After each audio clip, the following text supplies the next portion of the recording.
बिस्मिल्लाहिर्रहमानिर्रहीम। नाज़रीन, मैं हूं जावेद बलोच और उम्मीद है आप लोग खैरियत से होंगे। Supreme court versus election commission और हुकूमत जो है मामलात बिगड़ते जा रहे हैं और सुप्रीम कोर्ट के जो फैसले पर अमल दरामद होना है, लेकिन उस पर अमल दरामद नहीं किया जा रहा। इलेक्शन कमीशन का आज भी इजलास हुआ लेकिन उस पर कोई रिज़ल्ट नहीं निकला। इलेक्शन कमीशन क्या करने जा रहा है किसी को कुछ पता नहीं कि इन 41 सीटों का क्या बनने जा रहा है। हुकूमत जो है अपने तय कोशिश कर रही है कि ये इस पर अमल दरामद ना करना पड़े, 2/3 अक्सरियत जो है वो हासिल हो जाए और किसी तरीके आइनी तरमीम जो है वो मंजूर करवा दी जाएँ। और बिलावल भुट्टो जरदारी जो कि हुकूमत के इत्तेहादी हैं, उनका ये कहना है कि आइनी कोर्ट हर हाल में बन के रहेगी।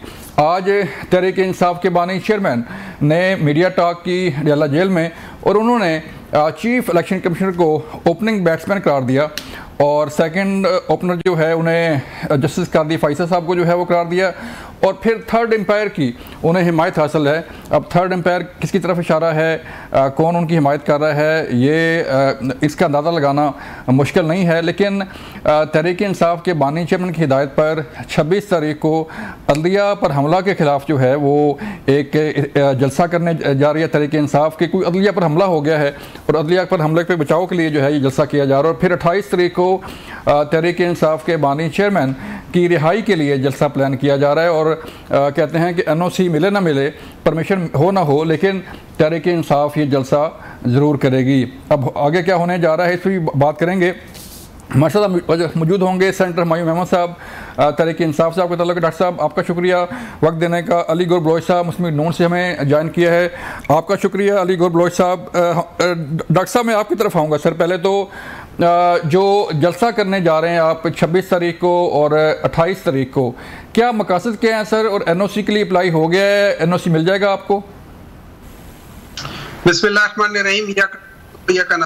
देखिए, आपके जलसे के हमेशा दो मकासद होते हैं। पहला मकसद ये हो जाता है कि आप जिन लोगों ने आपको वोट दिया आप उनके साथ कनेक्ट हों और उनको आप एतमाद में लें कि आप क्या करने जा रहे हैं। और जो करने जा रहे हैं उसमें दो चीजें।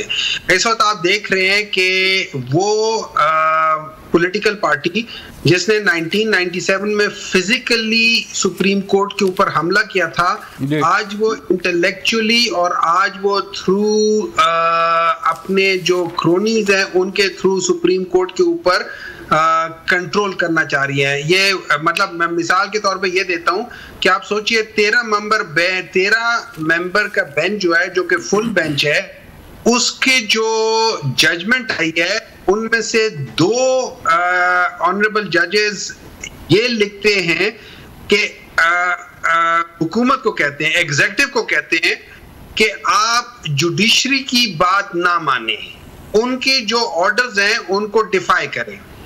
ये देखिए ये एक बहुत सीरियस इशू है।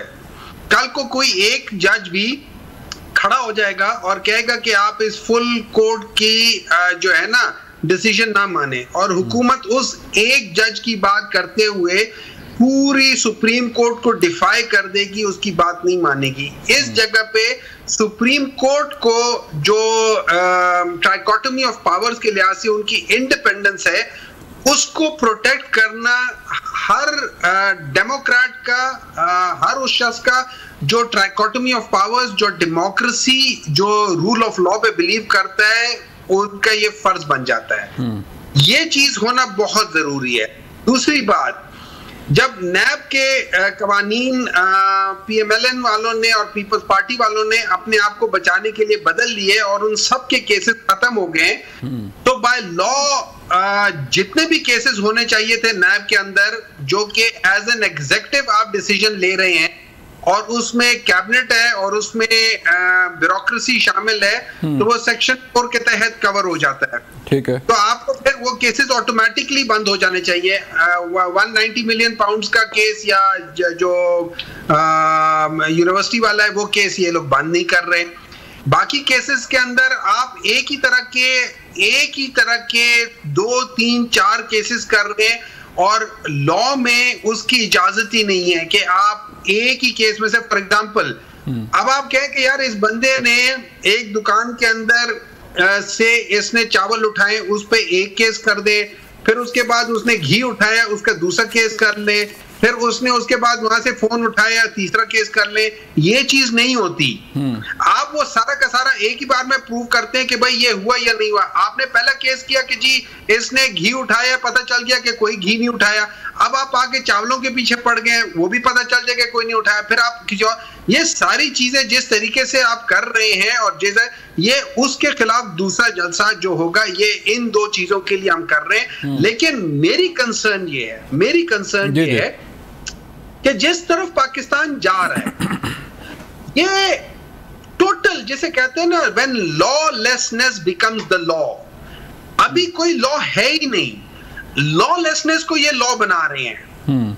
और जिस तरीके से ये जा रहे हैं, ये इस मुल्क को नाकाबिले तलाफी नुकसान दे रहे हैं। एक तो इनका आना नुकसानदेह है, मतलब जब से ये आए हैं इस मुल्क में मनहूसियत छाई हुई है। अच्छा, मैं 1980 से बात कर रहा हूं, मैं अभी की बात नहीं कर रहा हूं, मैं 1980 से बात कर रहा हूं। 1980 इनके आने से पहले पाकिस्तान तरक्की कर रहा था। जब से ये लोग आए, पाकिस्तान नीचे जाना शुरू हो गया। और आप हिस्ट्री उठा लें तो इधर उधर की बात नहीं, मैं फैक्ट्स एंड फिगर्स की बात कर रहा हूं। ठीक है, मैं उन फैक्ट्स एंड फिगर्स की बात कर रहा हूं जो आतिफ मियां ने अपने ग्राफ में शो करके दिखाया हुआ है कि किस तरह पाकिस्तान की इकोनॉमी 1980 से लेकर 2018 तक नीचे गई है।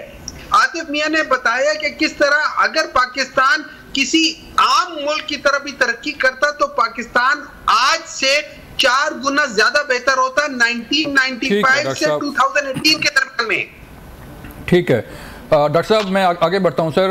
अलीगढ़ बलोच साहब, डॉक्टर साहब ने पूरी चार्जशीट पेश कर दी है सर, और जलसा भी करने जा रहे हैं, और 2 जलसे, एक नहीं 2 जलसे करने जा रहे हैं। एक तो बताएं कि तहरीक-ए-इंसाफ को, क्योंकि आप गवर्नमेंट का हिस्सा हैं, गवर्नमेंट में हैं, तहरीक-ए-इंसाफ को NOC मिल जाएगा इन जलसों का। और दूसरा जो चार्जशीट मनहूसियत की उन्होंने पेश की कि 1980 से जो है वो ये जब से आप लोग आए हैं सियासत में या हुकूमत में, उस वक्त से पाकिस्तान जो है पीछे जा रहा है। बिस्मिल्लाहिर्रहमानिर्रहीम। देखें बलोच साहब, बात ये है कि 2 चीज़ें आपने बयान की हैं। सबसे पहले तो ये देख लेते हैं कि पाकिस्तान कब से नीचे जाना शुरू हुआ। जी जी, देखिए 2013 में नवाज शरीफ साहब की हुकूमत आई, पहले भी हुकूमतें थी, और उनको जिस गैर आईनी तरीके के साथ हटाया जाता रहा, जिस तरह उनको जेलों में बंद किया जाता रहा, जिस तरह से झूठे मुकदमात बनाए जाते रहे, वो तो किसी ढके छुपी हुई बात नहीं है।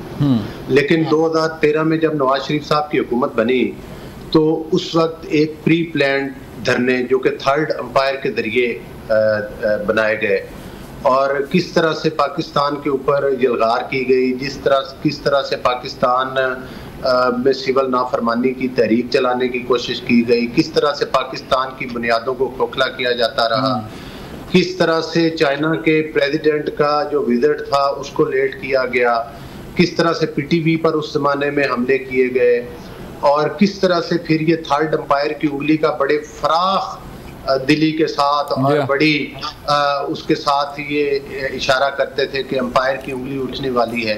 क्योंकि ये प्रोजेक्ट पाकिस्तान में इंतशार फैलाने के लिए जब लॉन्च किया गया तो वो किससे ढका छुपा हुआ नहीं है। किस तरह से वो पाशा साहब थे, फिर एक और ISI के चीफ थे जिनका नाम आता है, जिन्होंने इस बारे में हवा भरी थी। तो अब वो सारी चीजें एक्सपोज हो चुकी हैं, हत्ता कि ये पाकिस्तान दुश्मनी में यहाँ तक चले गए कि IMF को खतूत लिखने शुरू कर दिए कि आप पाकिस्तान को कर्जे ना दे। 9 मई के वाकयात कर दिए, पाकिस्तान की तनसीबात के ऊपर हमला आवर हो गए, और इसमें कोई दूसरी राय नहीं है कि कहीं ना कहीं से इनकी सहूलतकारी होती रही। कभी 8-8 मिनट में 8-8 जमानतें, कभी अदालतों के जरिए इनके घनावने जराइम के ऊपर इनको माफिया, इनको फैसले, कभी ये खवातीन जजेस को धमकियां लगाते हुए नजर आए। और ख़ास मनहूसियत तो उस वक्त छाई जब इन्होंने मुल्की फैसले काले जादू के जरिए करने शुरू किए। अच्छा, जब वो पता चलता था कि वो जनाब कोई ख़ास किस्म के इनको मतलब है पता चल जाता है जादू टोने के जरिए कि अब क्या होने वाला है, और वो जादू टोना भी पकड़ा गया कि वो क्या था असल में और कहाँ से खबरें आती थी। अब जब से वो जादू टोना पकड़ा गया है तो अब इनके ये हवास बाख्ता है। और जिस तरह से अभी आपने देखा कि अभी आप जलसे का जिक्र कर रहे थे, तो ये अब भी वही 9 मई के वाकयात दोहराने की कोशिश करते हैं। जिस तरह से बेहुदा गुफ्तगू और बेहुदा अल्फाज का मुजाहरा इस्लामाबाद के जलसे में किया गया, जिस तरह से फिर लाहौर के जलसे में जो तरीकेकार अपनाया गया। सर लाहौर में तो अली गौर साहब कोई ऐसी बात नहीं हुई, वैसे ये तो मानना पड़ेगा। नहीं, लाहौर में आपने देखा कि वो जो चीफ मिनिस्टर थे वो नहीं पहुंच सके। हाँ, वो उन्होंने किस तरह से पुलिस के लोगों पे हमलावर हुए, किस तरह से उन्होंने ट्रकों की तोड़फोड़ की, किस तरह से वो इंतशार फैलाने की कोशिश की, तो वो चीजें किसी से ढकी छुपी हुई नहीं है। हाँ।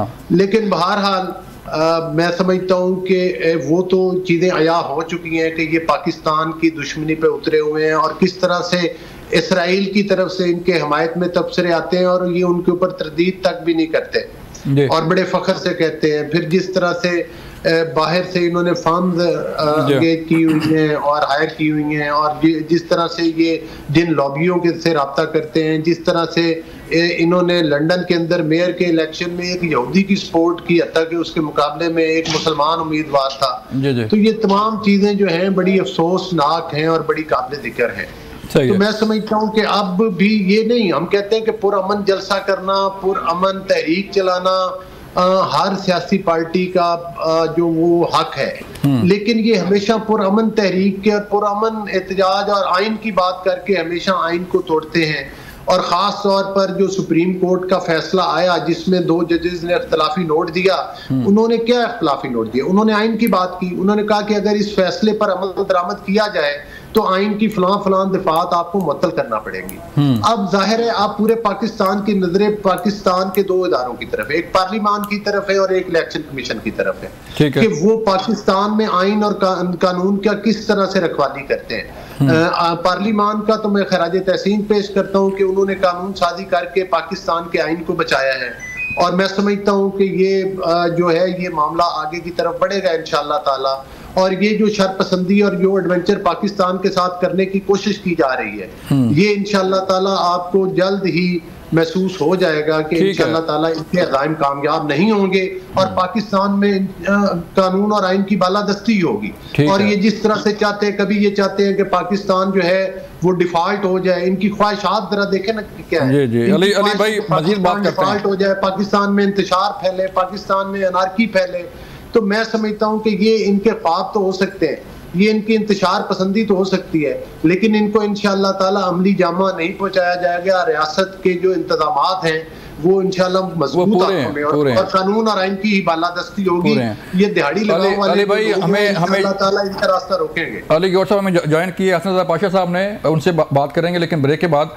जहाँ लेते हैं एक ब्रेक नाज़रीन, और फिर बात करेंगे कि जो सुप्रीम कोर्ट के फैसले पर अमल दरामद होना है उसमें कौन कौन से नुकात जो है वो अड़े हैं और आगे क्या हो सकता है, ब्रेक के बाद।